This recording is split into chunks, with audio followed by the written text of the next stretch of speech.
Sa panahon natin ngayon, kailangan nating mag-ingat dahil maraming mga marites ang nasa ating paligid.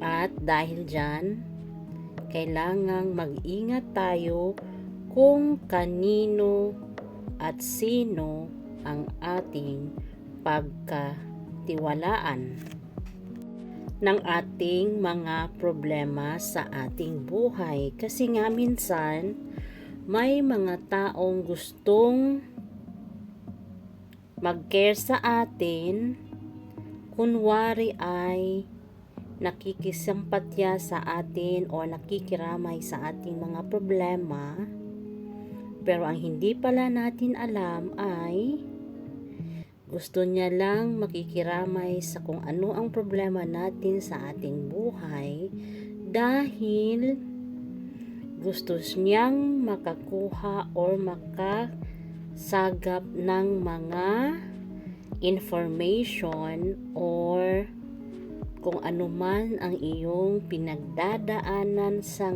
kasalukuyan para pagdating ng panahon mayroon siyang ichichismis sa ibang tao tungkol sa kung ano yung nais-share mo sa kanya. O diba? Kaya ang masasabi ko lang is hindi lahat ng mga taong nagpapakita na nagki-care sila sa atin ay talagang totoong concern sila sa iyo. 'Di ba?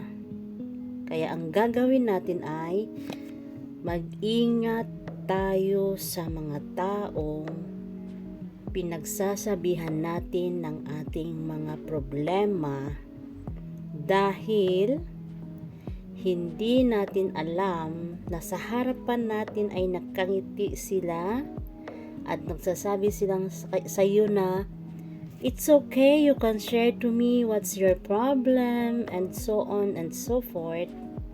Pero pagdating ng panahon or sa likod pala nun ay may binabalak siyang ichichismis ka.